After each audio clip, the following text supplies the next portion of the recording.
Oreo Big Stuff. More chocolate, more cream. McDLT everywhere. It was muddy. Winning past any step. In the 1980s, many foods in the USA weren't favorites of many, leaving taste buds less than thrilled. Dishes were overly processed, having questionable combinations, while some foods just didn't hit the mark, for they left the food lovers unsatisfied, or rather say, unsatiated. Regardless of the efforts to make them flavorful, these culinary creations often fell short, leaving people with a not-so-pleasant experience at the dining table. So join us as we take a trip down memory lane and explore the 20 worst foods from the 1980s nobody wants back. Sloppy Joe, the thing. Libby takes juicy lean meat and mixes it with barbecue sauce until it swings. Sloppy Joe, the neat. Number 1. Sloppy Joes in high school cafeterias. Sloppy Joes in high school cafeterias were a common sight during the 1980s, but they rarely garnered much excitement from students. The dish, consisting of ground meat and a tomato-based sauce served on a bun, often left much to be desired.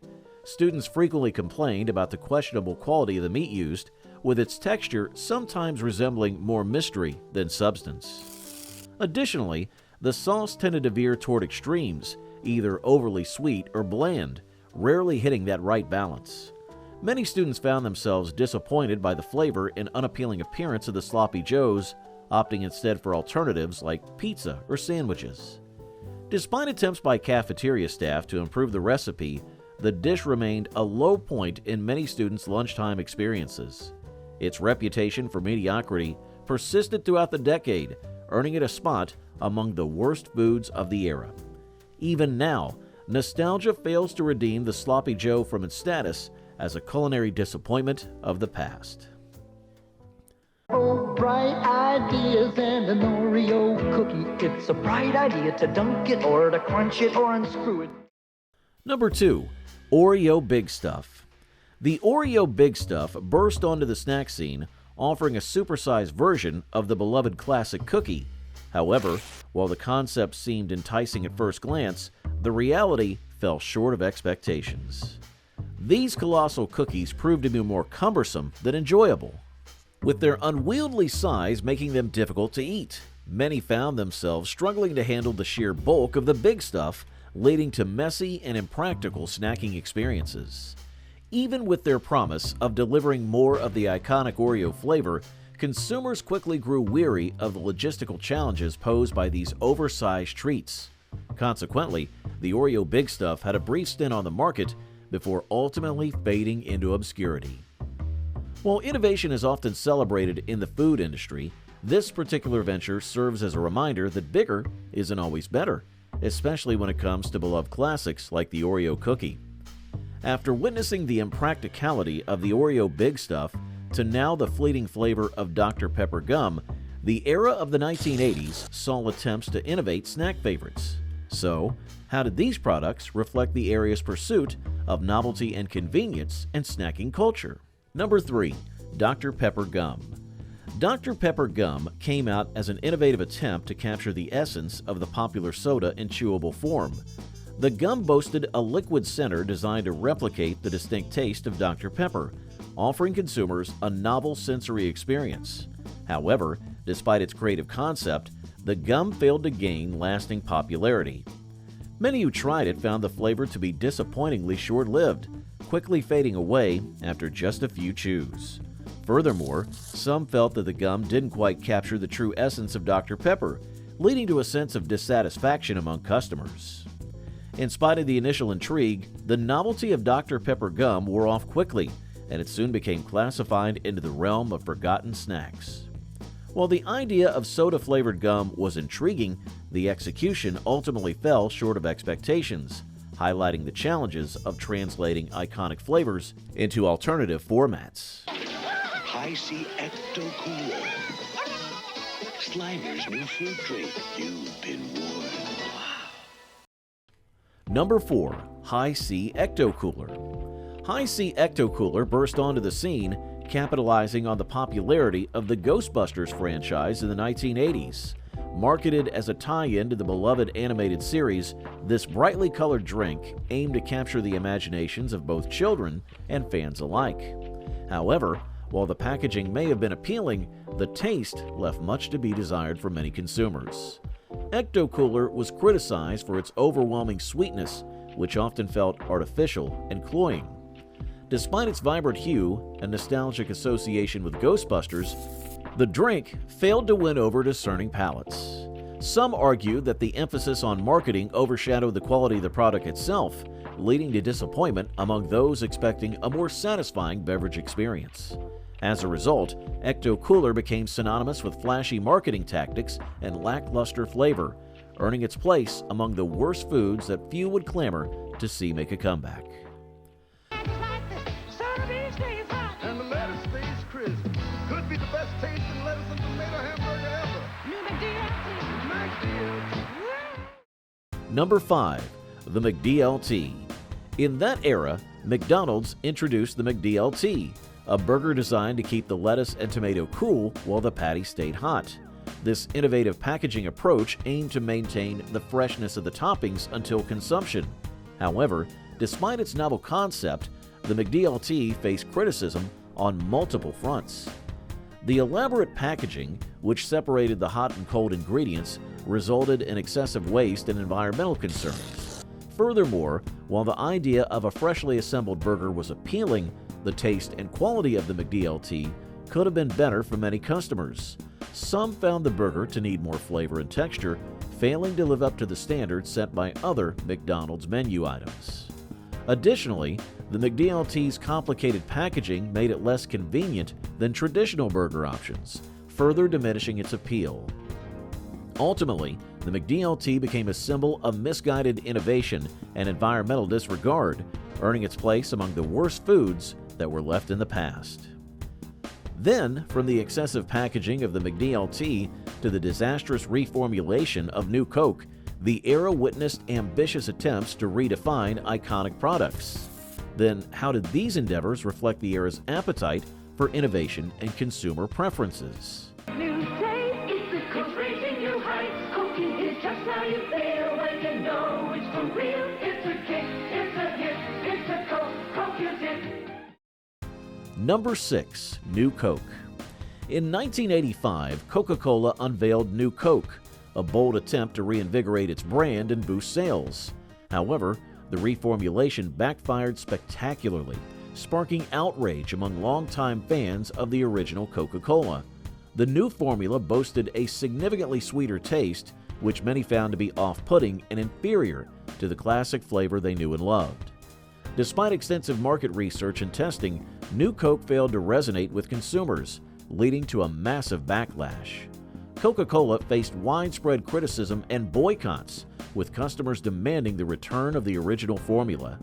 The company eventually relented and reintroduced the original Coca-Cola as Coca-Cola Classic, acknowledging its mistake. New Coke's brief stint on the market served as a cautionary tale about the perils of tampering with beloved brands and flavors. Despite its intentions to revitalize the brand, New Coke ultimately became synonymous with corporate missteps and remains a cautionary tale in the annals of marketing history. For bacon, now there's something meatier. Delicious sizzling. Fake bacon? Mom's sizzling is real meat. No soy, no fillers? Sizzling is real meat. Number 7. Sizzling. Sizzling emerged as a promising option for health-conscious consumers seeking an alternative to traditional bacon. Marketed as a turkey-based product, Sizzling promised lower fat content and fewer calories than its pork counterpart. However, despite its health claims, Sizzling failed to win over taste buds. Many found its flavor and texture to be lacking compared to the rich, savory taste of bacon. Sizzling's attempt to replicate the crispy texture of bacon fell short, leaving consumers disappointed with its chewy and unappealing consistency. Despite efforts to position itself as a healthier choice, Sizzling struggled to compete with the allure of traditional bacon, which remained the preferred option for many households. Its lackluster taste and texture ultimately relegated Sizzling to the ranks of forgotten food. While the idea of a healthier bacon alternative was appealing, Sizzling failed to deliver on its promises, leaving behind a legacy of culinary disappointment. Can candy. And I'm not gaining weight. I'm losing weight deliciously with the aid of AIDS. The AIDS diet plan really worked. Number 8. AIDS Diet Candy. AIDS Diet Candy entered the market as a weight loss aid, offering consumers a sweet treat with the promise of appetite suppression. However, despite its intended purpose, AIDS faced numerous challenges. Many found the taste of the candy to be unpalatable, deterring repeat purchases. AIDS encountered a significant branding issue due to its unfortunate name similarity to the AIDS virus, which was gaining widespread attention and concern during that time. The association with the deadly disease led to a sharp decline in sales and public perception. Despite efforts to rebrand and distance itself from the negative connotations, AIDS Diet Candy struggled to overcome its tainted reputation. Eventually, the product faded into obscurity, becoming a cautionary tale of how a poorly chosen name can spell disaster for even the most well-intentioned products. The demise of AIDS Diet Candy serves as a reminder of the importance of careful branding and sensitivity to public perception in the food industry. So, from the ill-fated AIDS Diet Candy to the convenience of Steak-'em, the 1980s saw a range of products aiming to cater to evolving consumer needs. Let's explore how these products reflected changing attitudes toward health, convenience, and taste during that time. Then you've got time for a hot steak sandwich. Keep Steak-'em frozen till you're ready to eat. Then stick 'em in the frying pan. 60 seconds later, take 'em off the heat and fix 'em up any way you can. Number 9. Steak-'em. Steak-'em emerged as a popular option for convenient meals, offering thinly sliced frozen steak that could be quickly prepared at home. Marketed as a time-saving solution for busy households, Steak-'em promised the appeal of steak without the hassle of traditional preparation. However, despite its convenience, the product faced criticism for its lackluster flavor and occasionally chewy texture. Many consumers found Steak-'em to be a poor substitute for fresh steak, lacking the rich taste and tenderness that is typically associated with the dish. Notwithstanding its shortcomings, Steak-'em remained popular among some consumers who valued its convenience over its taste. However, for many others, the lack of flavor and less than ideal texture overshadowed any convenience it offered, relegating Steak-'em to the list of the worst foods from the 1980s that are best left in the past. While it may have been a hit for its convenience, Steak-'em ultimately failed to win over discerning palates with its lackluster taste and texture.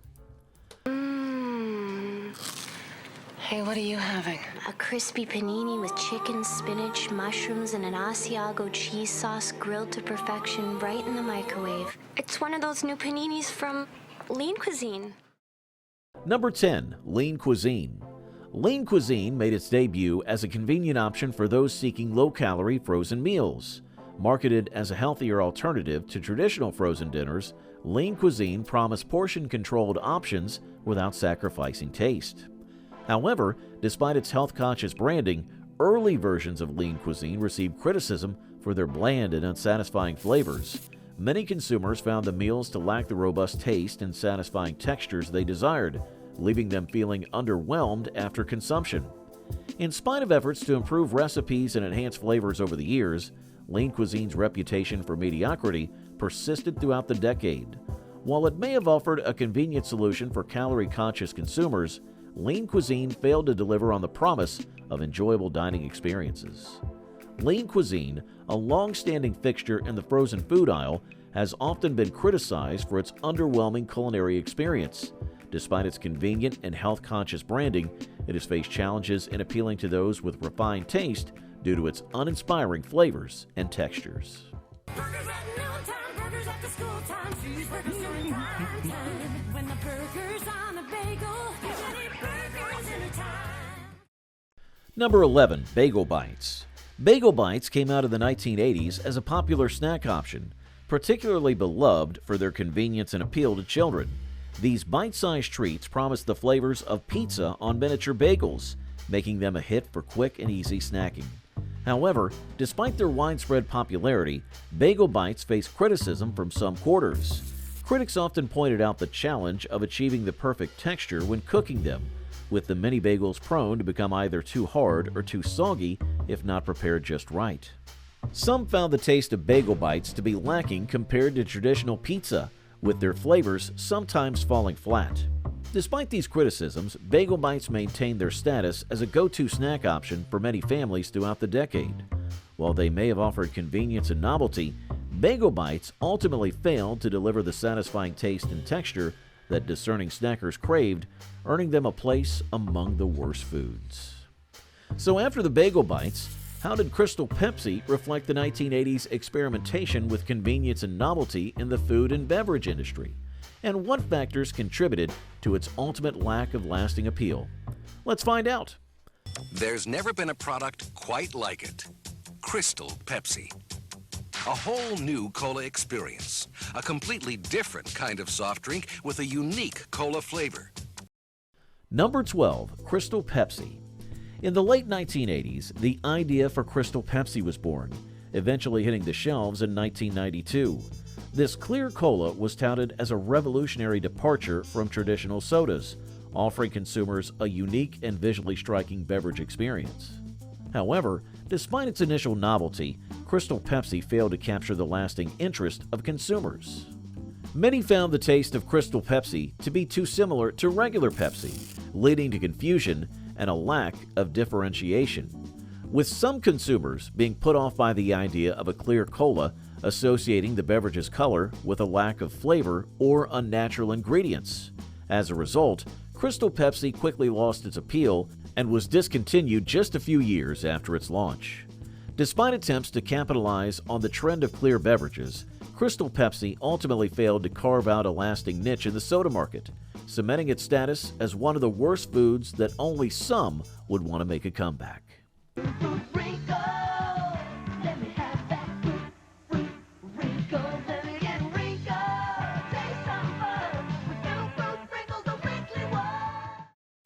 Number 13, Fruit Wrinkles.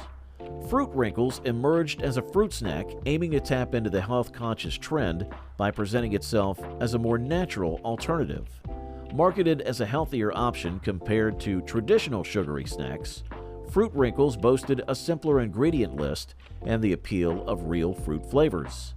Nonetheless, notwithstanding its health-oriented branding, Fruit Wrinkles failed to win over consumers. Many found the texture of the snack to be strange and unappealing, with some likening it to chewy rubber. Additionally, the flavors of Fruit Wrinkles were often criticized for being lackluster and artificial, failing to deliver the vibrant taste of real fruit. Despite efforts to position itself as a wholesome snack choice, Fruit Wrinkles struggled to compete with other, more popular options in the market. Ultimately, its strange texture and disappointing flavors relegated Fruit Wrinkles to the ranks of the worst foods that are best left forgotten. Despite its attempt to capitalize on the health wave, Fruit Wrinkles needed to gain traction among consumers looking for satisfying snack options. Carnation introduces the instant breakfast you can get your teeth into. New Carnation Breakfast Bar. Smooth chocolate, crispy nuts. Number 14, Carnation Breakfast Bars. Carnation Breakfast Bars hit the shelves, aiming to provide a quick and nutritious breakfast solution for busy consumers. Marketed as a convenient option for those on the go, these bars promise to deliver essential nutrients in a portable format. However, despite their health-oriented branding, Carnation Breakfast Bars face criticism from many consumers. One common complaint was their dry and crumbly texture, which made it easier for them to enjoy with a beverage to wash them down. Additionally, the bars were often described as having an artificial taste and lacking the satisfying flavor of natural ingredients. Despite efforts to improve the recipe and enhance the taste and texture, Carnation Breakfast Bars failed to gain widespread popularity. While they may have offered convenience, their lackluster flavor and texture ultimately relegated them to the ranks of the worst foods. Despite their intentions to provide a nutritious breakfast option, Carnation Breakfast Bars failed to deliver a satisfying eating experience for many consumers. Right after Carnation Breakfast Bars, how did banquet boiling bags epitomize the 1980s trend of convenience-oriented food products, and what were the key factors that led to their lack of popularity among consumers? Fried chicken? Turkey? Salisbury steak. Not bad. Banquet uses many of the same good foods you might buy yourself. Number 15, Banquet Boiling Bags. Banquet boiling bags entered the scene as a convenient meal option for busy households. These prepackaged meals promised easy preparation. Simply boil the bag and serve. However, despite their convenience, banquet boiling bags face criticism for their lackluster quality. One common complaint was the soggy texture that resulted from boiling the entire meal together in the bag. Many found the vegetables and proteins to be overcooked and mushy, lacking the distinct textures and flavors found in freshly prepared dishes. The flavors of banquet boiling bags are often blended, resulting in a bland and unappealing taste experience. Despite attempts to offer a convenient meal solution, banquet boiling bags failed to deliver on the promise of satisfying dining experiences. Their soggy textures and indistinct flavors ultimately relegated them to the list of worst foods. While they may have offered convenience, banquet boiling bags needed to provide the quality and flavor that consumers desired in their meals. Yummier Bubble Yum! Bubble Yum is yummier now! Can't believe it? We'll show you how! We make it smoother, there's just no doubt! Got a yummier flavor to shout about! Number 16. Bubble Yum Soda. Bubble Yum Soda came forth as a beverage attempt to capitalize on the popularity of Bubble Yum gum. The idea was to translate the beloved taste of bubble yum into a liquid form, offering consumers a unique and nostalgic drinking experience. However, despite its ambitious concept, Bubble Yum Soda failed to resonate with consumers. Many found the taste of the soda to be odd or unappealing, lacking the familiar and satisfying flavor of the gum. Some critics argued that the carbonation of the soda clashed with the sugary sweetness of the bubble yum flavor, resulting in a discordant taste experience. Even with attempts to leverage the popularity of bubble yum gum, Bubble Yum Soda struggled to find a place in the beverage market. Its failure to capture the essence of the beloved gum ultimately relegated it to the ranks of the worst foods that few would want to see make a comeback. While it may have been a novel idea, Bubble Yum Soda failed to deliver on the promise of a satisfying drinking experience. Bubble gum soda is new! So cool! Bubble gum soda! Bubble gum soda! Number 17. Hubba Bubba Soda. Hubba Bubba Soda, like its counterpart Bubble Yum Soda, aimed to transform a beloved gum flavor into a drinkable form. This beverage sought to capture the essence of Hubba Bubba gum in a refreshing soda. However, despite its ambition, Hubba Bubba Soda needed to gain traction among consumers. Many found the taste of the soda to be underwhelming and far removed from the satisfying flavor of the gum. Some people argued that the attempt to replicate the bubblegum flavor in a carbonated beverage resulted in an artificial and cloying taste. In spite of efforts to capitalize on the popularity of Hubba Bubba gum, the soda failed to resonate with consumers, ultimately facing the same fate as its predecessor, Bubble Yum Soda. Its inability to capture the essence of the beloved gum left Hubba Bubba Soda languishing among the worst foods that few would want to revisit. While it may have been a creative idea, Hubba Bubba Soda fell short of delivering a refreshing and satisfying drinking experience. Then, following Hubba Bubba Soda, Pudding Pops attempted to capitalize on popular flavors and formats at the time. But what were the main reasons behind their lack of success in satisfying consumers' expectations? Jello pudding pops! Jello pudding pops! Frozen pudding on a stick! You know, Jello pudding pops is a winner with all the soapbox racers I know. It is? Mm-hmm. Number 18. Pudding Pops. Pudding Pops, a beloved treat, evokes nostalgic memories for many. However, not all recollections are positive. While some cherish the creamy texture and indulgent flavor, others recall a less satisfying experience. Critics often pointed out that Pudding Pops didn't quite live up to their creamy promise, with some finding them to be icier than expected. The flavor of Pudding Pops was sometimes criticized for tasting artificial, lacking the richness of real pudding. Despite attempts to replicate the creamy goodness of pudding in frozen form, Pudding Pops fell short for some consumers. Pudding Pops, with their nostalgic charm, have been critiqued for their texture and taste, landing them among less favored desserts. They held a special place in some hearts, yet they did not meet the expectations of a luxurious creamy treat. Number 19. Premio Italian Sausage Patties. Premio Italian sausage patties came forth as a convenient option for those craving Italian flavors without the hassle of traditional preparation.